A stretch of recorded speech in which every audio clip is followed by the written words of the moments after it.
Hello everyone, back tuning into today's first video, doing JMA Friday for today's first video. So as always on a Friday, we're having a detailed look at the weather for the next month. This is going to take us towards the end of January, so we're going into the first month of 2019. And we'll see what the JMA and CFS V2 models have got to say about January 2019 for today's first video. Coming up this afternoon, later on this afternoon, we'll have a look at the weather next week, 10 days. All of the latest in terms of what's happening with the stratosphere will be included in that one as well. So let's start off with the 500 millibar heights broken down into weekly periods. The first weekly period will take us from the 28th through to the 4th of January, 28th of December to the 4th of January. We'll look at the North Pole view down. So that's the North Pole of the Northern Hemisphere, just there. The latitudes Northern Hemisphere are around there. Red is extrapolating to above average heights, which is high pressure, yellow, orange and red. Blue extrapolating to below average heights, which is low pressure. So in the coming week, we've got a big area of above average heights, a large ridge centred over the top of the UK, with below average heights out in the Atlantic. The flow and the jet is going something rather like that. So we're under a big ridge of high pressure. You expect a lot of dry weather to be included with that, and reasonably mild as well, unless we start generating an inversion, unless we start turning it colder on the surface, and it would be aloft. If that happens, we will start to generate frost and fog, but otherwise it's a cloudy anticyclonic high, and it appears to be quite a cloudy high, but we've had over past few days anyway. If it's cloudy, but it's going to be generally quite a mild ridge. All change in week 2. So this takes us from the 4th through to the 11th of January. Look at this. That ridge goes very, very quickly, and we bring in an area of below average heights, low pressure, racing in from off the Atlantic. Really is racing in with that low pressure.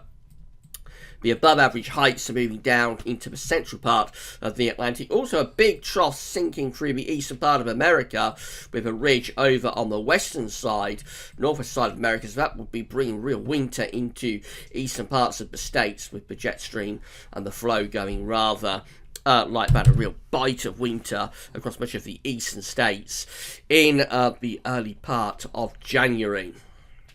For us, it just looks wet and windy. Then we go through to weeks 3 and 4. It takes us from the 11th through to the 25th of January. Still looks very unsettled. We've got an area of below average height centred over the top of the UK bed of trough in the 500 millibar flow. Is centred over UK. Notice heights are rising though to the north. We've got signs of northern blocking appearing here over Greenland and the North Pole. That might be the model picking up on effects from the southern stratospheric warming of the North Pole that we've been talking about over the past few weeks. Last couple of weeks anyway. So, I mean, it's unsettled this. It's probably still relatively mild for the 2 weekly anomaly, but the jet stream would be moving southwards, and we would be starting to try and entrench some pretty cold air into that trough of low pressure. Also, we've got a trough of low pressure across eastern some parts of America, so winter still biting through there as well, with cold air coming out of Canada.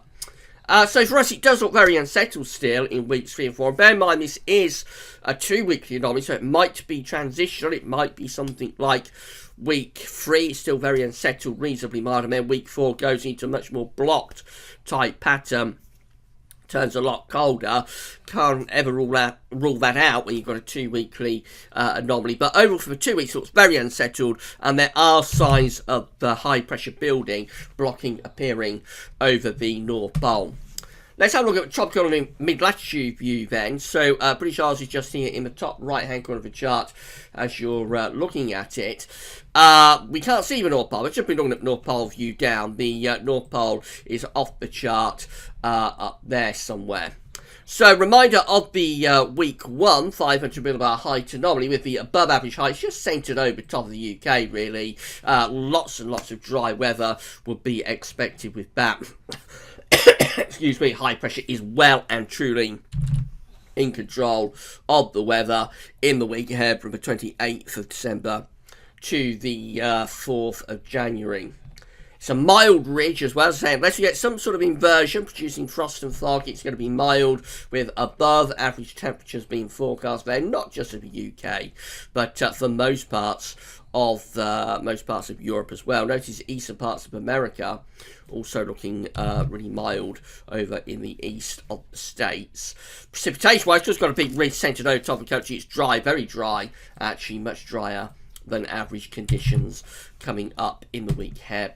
But then all change in week 2. It's the 4th to the 11th of January with the new year bringing low pressure back in off the Atlantic big time.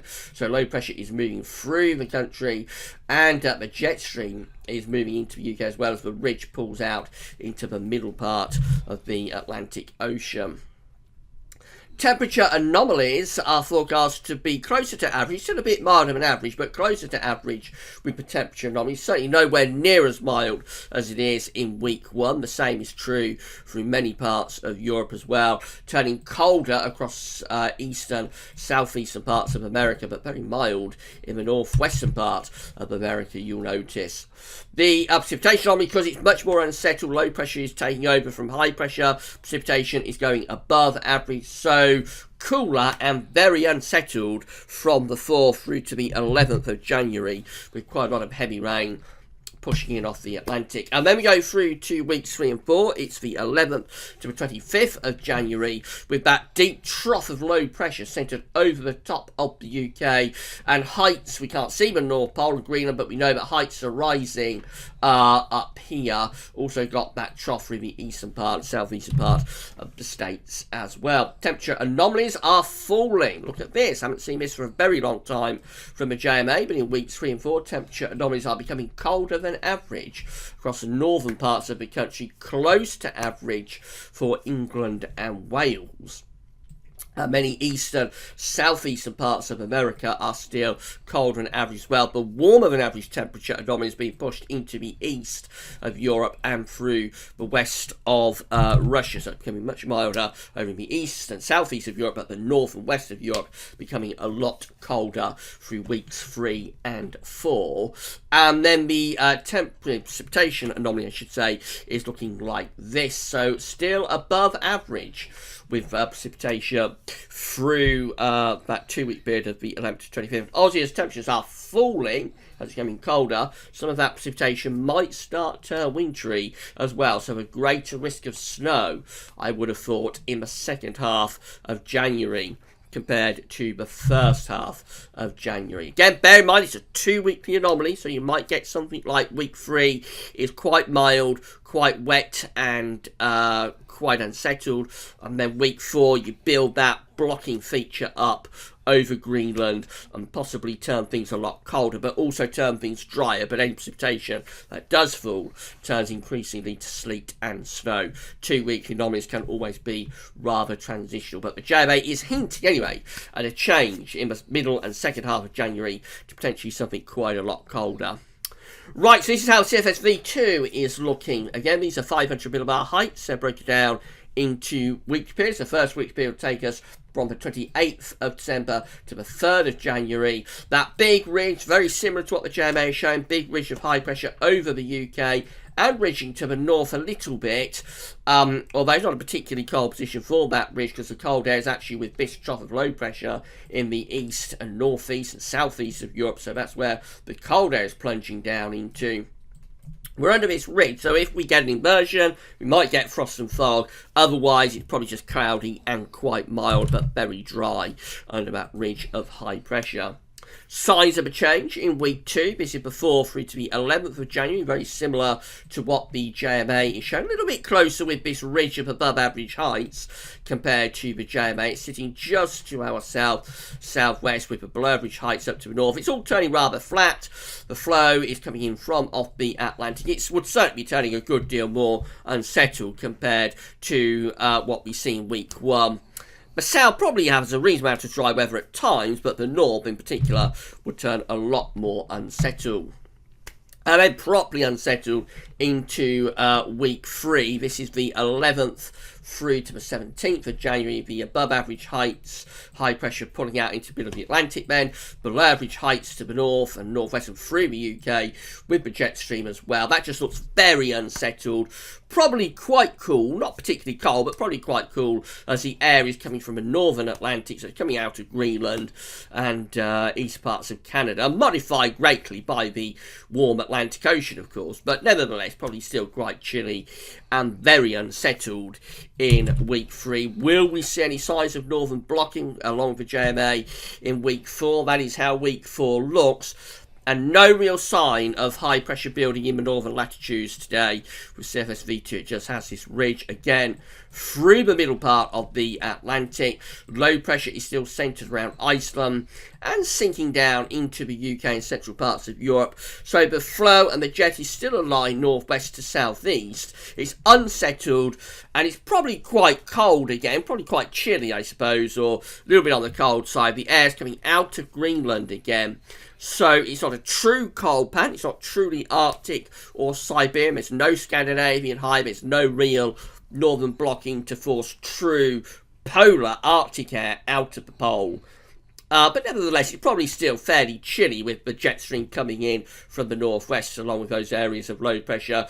There would potentially be some potential for wintry precipitation, particularly for northern parts of the country over northern high ground, but generally just unsettled and cool through that week 4 period, the 18th to the 24th of January.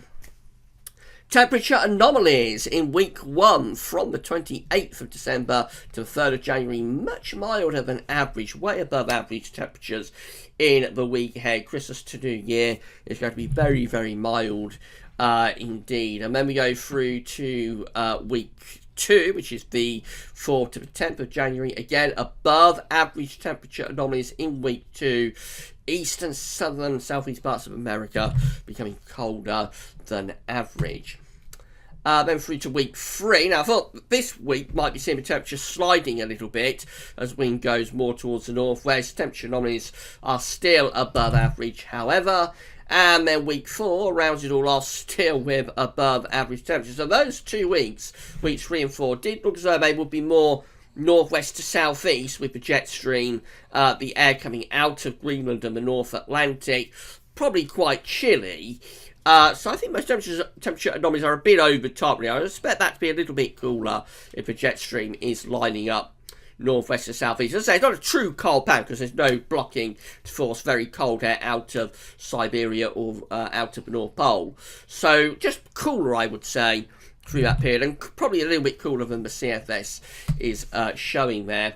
Precipitation anomalies in week 1, much drier than average, a very, very dry week indeed, coming up from the 28th of December to the 3rd of January.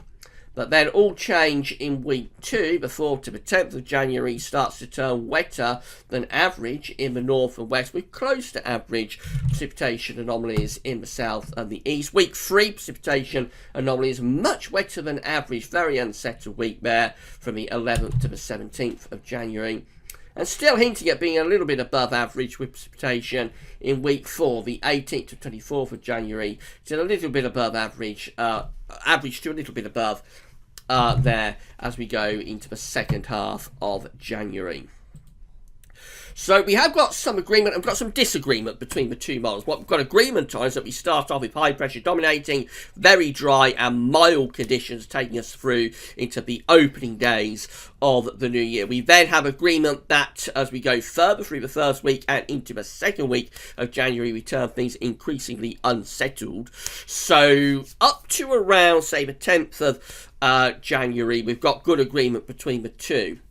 Then we get through in towards the middle and then the second half of January. That's where the disagreements are starting to come in. CFS keeping things generally quite mild, generally quite flat, with westerlies or probably northwesterlies, bringing a fair amount of rain, unsettled conditions and reasonably mild. The JMA is hinting at something quite a lot colder developing through that week 3-4 period as heights begin to rise over the northern latitudes. The trough sinks through the UK and Central Europe and we start to entrench colder air in from the pole via the heights rising up to the north. And so as we get through to week 3 and 4, the temperature anomaly with the JMA actually goes a little bit colder than average. Just going to have to wait and see what happens there. It could be that the JMA is going a bit over the top with the effects of the sudden stratospheric warming. Conversely, it could be that the CFS is underplaying the effects of the sudden stratospheric warming, because the CFS does not show in weeks 3 and 4 any signs of any sort of ridging or blocking over the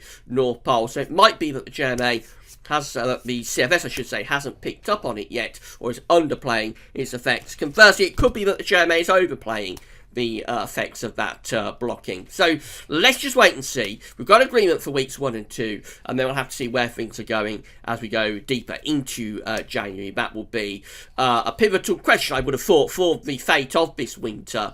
Really, the middle to latter part of January possibly holds the key to whether this is going to finish up a mild or a very mild winter, because we have a really mild December, whether this will finish up a mild to very mild winter, or actually whether it will finish up as quite a coldish winter, maybe a winter of 2 halves, very mild in the first half, and then a complete change for the second half. And I think the middle to latter stages of January will hold the key to that. The JMA and the CFS are very split this morning about that middle to second half of January. So all eyes, I think, in the next week or so on what's going to happen in the middle of January. Right, so that's JMA Friday done and dusted. We'll be back later on this afternoon with your week 10-day video update. All the latest on the sudden stratospheric warming in that one as well. That's all for now, and thanks for watching.